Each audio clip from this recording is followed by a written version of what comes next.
गांव के एक कोने में एक पुरानी सी कच्ची झोपड़ी थी जिसमें रहती थी सीता माँ। सफेद बाल, झुकी हुई कमर और आंखों में अनगिनत कहानियां, पर अब उन कहानियों को सुनने वाला कोई नहीं था। कभी यही घर हंसी खुशी से भरा रहता था। दो बेटे थे, उसके राजू और मोहन। सीता माँ ने अपनी पूरी जिंदगी उन्हें पालने पोसने में लगा दी। खुद भूखी रहकर उन्हें खिलाया, खुद फटे कपड़े पहने, पर बेटों को अच्छे कपड़े दिलाए।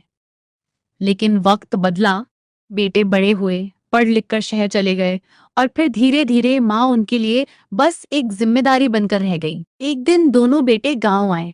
माँ, अब आप हमारे साथ शहर चलो, राजू ने कहा। सीता माँ की आंखों में खुशी चमक उठी।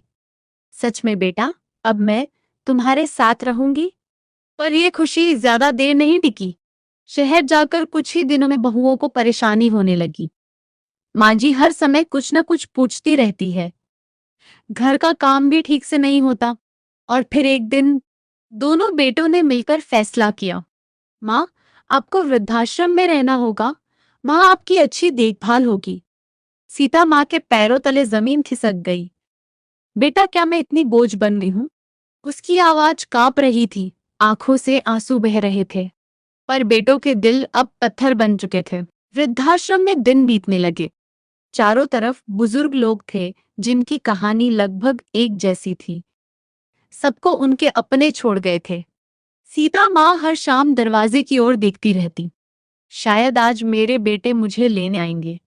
पर हर दिन वो इंतजार अधूरा ही रह जाता। धीरे धीरे उसने समझ लिया, अब उसे खुद ही अपने जीवन का सहारा बनना होगा। एक दिन आश्रम में एक संत आए। उन्होंने कहा, जब दुनिया साथ छोड़ दे तब भगवान का हाथ थाम लो, वो कभी नहीं छोड़ते। ये बात सीता माँ के दिल को छू गई। उस दिन के बाद उसने अपना दुख भगवान के चरणों में रख दिया। सुबह उठकर भजन करना, मंदिर में सेवा करना, दूसरे बुजुर्गों की मदद करना। धीरे धीरे उसका मन शांत होने लगा। एक दिन आश्रम के बाहर उसे एक छोटा सा बच्चा रोता हुआ मिला।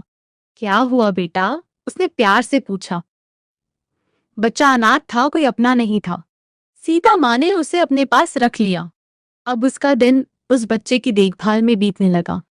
वो उसे कहानियां सुनाती, उसे खाना खिलाती और हर रात उसे गले लगाकर सुलाती, जैसे वो अपने खोए हुए बचपन को फिर से जी रही हो। समय बीतता गया। सीता माँ अब पहले जैसी दुखी नहीं थी। उसने समझ लिया था, रिश्ते खून से नहीं, दिल से बनते हैं। जिसे हम अपना समझते हैं वही हमेशा अपना नहीं होता, और जिसे भगवान भेजते हैं वो कभी अकेला नहीं छोड़ता। एक दिन अचानक उसके दोनों बेटे आश्रम में आए। उनकी आंखों में पछतावा था। माँ, हमें माफ कर दो, हम आपको घर ले जाने आए हैं। सीता माँ कुछ पल चुप रही। उसने अपने पास बैठे उस छोटे बच्चे की ओर देखा, फिर शांत स्वर में बोली, बेटा, अब मेरा घर यही है, जहां मुझे अपनापन मिला, जहां मुझे भगवान मिले। उसकी आंखों में अब आंसू नहीं थे, सिर्फ शांति थी। सीता माँ ने अपने जीवन से एक गहरी बात सिखाई, जब अपने साथ छोड़ देते हैं तब भगवान हमें नया रास्ता दिखाते हैं।